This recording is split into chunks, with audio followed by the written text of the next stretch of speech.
As soon as I come in, nice, Oscar Loiva, Mike DeVecchio. Francisco just dumped Oscar and DeVecchio. As soon as I come in, I grab two of the biggest guys in the match and I throw them out of the ring. Sha Samuels sees that I did this and he's complimenting me. He's giving me like a great job. Sha Samuels has been instrumental throughout my contender run, especially helping me bridge the gap between not being part of RevPro at all into earning my spot in the RevPro roster. He's someone that in the past few years has been a veteran who has helped me a lot navigate these muddy waters and the waters that I'm not used to when it comes to the RevPro roster. You guys saw that I got a couple of videos on YouTube when I'm training with him to go for this match that I had against Joshua James. What you see on those YouTube videos, it's basically some of the stuff that he's been doing a lot for the past few years, and I'm very thankful for that, right? Now, Sha Samuels is the kind of guy.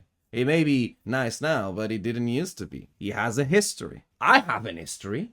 I'm not shy about that. If there's someone who understands what goes through the mind of Sha Samuels at times, is me. Sha comes in, compliments Sha me. Samuels, the man who's taken David Francisco under his... It is the Revolution Rumble. The bell has rung. When the bell rings, anything goes, right? It's on.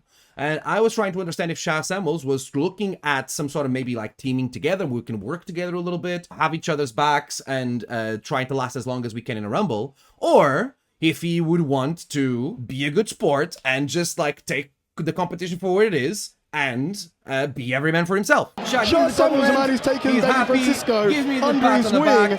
And then he turns his back to me. He turns his back to me. The signal that he was putting forward to me was that he wanted for this to continue to be every man for himself. He was not looking at teaming. He was not looking at working together. Great. Very happy for him. I am very happy to do that.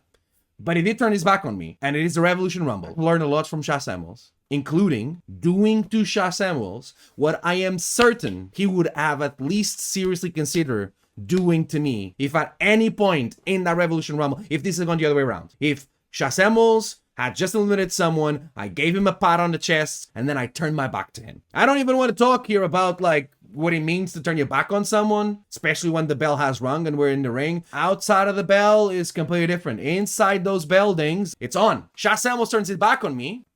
I'm gonna do what I have to do. Done, but David Francisco just low blowed Sha Samuels. You beautiful man, David. David Francisco may be one of it. Oh no! David Francisco just dumped Sha Samuels. That's three. Chalk it up. 3 eliminations. Okay, listen. The low blow. Did I have to? I argue that I did. Sha has a lot of experience in Rumbles. He is one of the savviest wrestlers that are in the ring at that moment. The strategy at the Rumble, especially having in mind that I'm coming out at number 27, I am fresh, everyone else is tired. I need to capitalize as much as possible on the chances that are putting forward towards me. And I need to make sure that Sha Samuels is leaving the ring, is getting out. So I deem the low blow absolutely necessary because it's a guarantee that this elimination is going to happen. Sha is not going to hold the ropes. He's not going to like shift his hips to land on the apron. Nothing that's going to happen. He's going to get out, right? Cool. Is the next part necessary? David Francisco just low blow. Look at him. Sha Samuels. That crown. You beautiful man, David. David Francisco may be one of it. Oh no! Get him. Grabbing the crown and kicking it away. Was that necessary? No, it wasn't necessary. Why did I do it? Because it's fun. Liam is saying, you want to be the king of your call? I want to be the king of your call. Of course I do. I am coming for all these people places. You have to win the mental game. The result is not just about the physical game. The mental game is part of it as well. There's a lot of influence in you winning or losing just from here. Samuels was not taking well the way that he was eliminated from the Revolution Rumble. And I made a little tweet telling the world that he was being a little bit of a hypocrite. I did what Sha Samuels would have done to me had he had the chance. Even if today, these days, he's trying to act a little better, not do that. Sha Samuels in a past life has done things like that and he would do them again like that. He will continue to be a hypocrite more and more, and he's showing his true colors the more that things happen between me and him. Here I am. It's my first match as a member of the Revolution Pro Wrestling roster. One of the most overconfident. Shut up for a second. Okay. Let him have his moment. The centerpiece. David Francisco. The handcuffs are off, are they? Absolutely.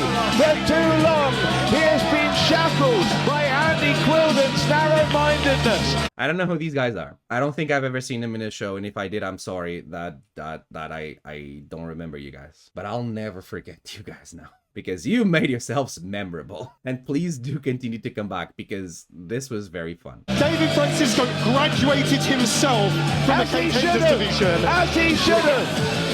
You were never going to do it, Andy Quildan. Apparently it's not Andy Quildan that graduates people, right? Apparently it's someone in the roster backstage just grabs a microphone or something and says, "You are not a contender anymore in my eyes," and that counts? I was speaking to Sha Samuels earlier, and he said fair play about David Francisco. He said he got me. And he's saying, and it's true. What you can see him say to me right now is that I got him, and it's true. I understand, like, being hot-headed and needing to, like, be separated from events happening to really look at them with a logical and rational perspective. And Sha, looking back, sees and understands that I'm right, which usually happens, to be fair, but I'm right. I only did what Sha Samuels would do. He's yellow on the inside, Andy. I'll do anything I could to get out of that spot. Shake me hand, mate. Fair enough. I appreciate and respect that someone retracts himself from their actions and wants to do the right thing, and I appreciate that Sha did that. He basically acted in a way that showed that he believes that I am right in the situation, and then he asked me to shake his hand?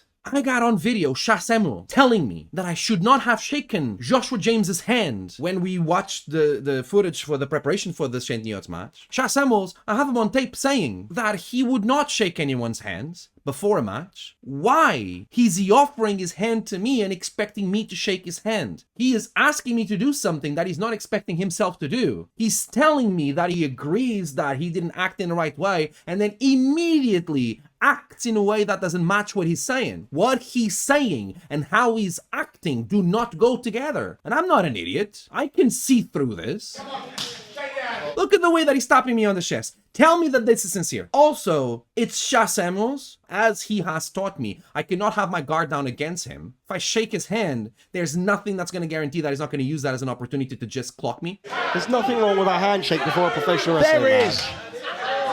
David Francisco got no interest in a handshake. A very intense match, a very challenging match. It's exactly what I'm expecting when wrestling someone like Sha Samuels. And I won. Let's talk about the win. Sidestep, Francisco roll through. Yes. Feet on the ropes. Francisco beat Around Sha the ropes. Samuels. Feet were indeed on the ropes. I have no reason to lie about that because it's right there and I am not a liar. Once again, how many times have we seen Sha Samuels win matches with feet on the ropes? How is it that it's not okay for me to beat Sha Samuels with my feet on the ropes? But, and please be honest with your answers here and really reflect on what's happening inside of you, in your brain when you hear me say this. If Sha Samuels had in this match pinned me and put his foot on the ropes and won, would you be sad about it?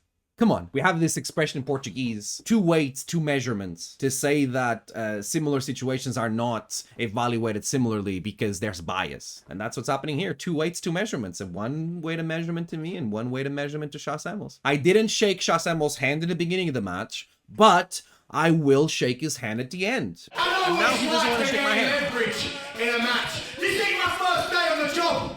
Yeah. I've done this to many opponents in the past, and in fact, some mug did it to me last year in your call. Sha is talking about Trent Seven beating Sha Samuels at your call with feet on the ropes. It sounds to me that Sha Samuels is traumatized, and I am sorry that happened. I'm sorry that Trent Seven did that to you. I have no connection to that. If you have an issue with Trent, then deal with him. Don't use me as some sort of vessel for you to deal with your issues with Trent Seven. You want me to shake your hand? This is the only chance you've got.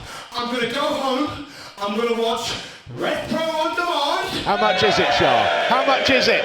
$7.49 a month, I know now. And if you've beaten me fair and square, I'm going to shake your hand. But you know what? If I find out you've been cheating, which I'm 99% sure you have, you won't like what happens next, mug. And so the hypocrite Sha Samuels storms off, wins matter in professional wrestling. Well, David- and the be-all and end-all is David Francisco won tonight. And I didn't just win over a random person. I defeated Sha Samuels. His game? I know that in the moment there, I was denying it, and that's only because Sha Samuels was in my face, and I didn't want to make things more complicated as they were. The show needed to go on. I don't want to be taking any other people's time. So I'm doing the right thing for the show by just not escalating things, right? Sometimes you like the policy of non-escalation is the best, but here I am. I'm not hiding from it. I'm admitting it. It happened. To me, is the exact same thing as the way I eliminated Sha from the Revolution Rumble. I am only doing what Sha would do. Maybe I'm not gonna get that handshake. Cool, fine. To me, that says much more about Sha Samuels than it does about me. It exposes Sha as the hypocrite that he is. I just find it interesting that this respect and these pats on the back and this support was shown to me by a lot of people when I was a contender. And the moment that I grab the reins to myself and I do something for myself, the moment that I stop allowing myself to be under people's thumbs and acting as a contender and doing what is right for the show and for everyone else, and start being a little bit selfish, which is basically all advice that I've heard from Andy Quilden, from Sha Samuels, from Oscar Loiba. It's what you have to do to become a successful professional wrestler, is having to be a little bit selfish and having to sometimes do things for yourself. Suddenly when I do that, no one is giving me respect anymore, and no one is giving me pats on the back anymore. Funny how that works. I think that says way more about other people around me than it is about me.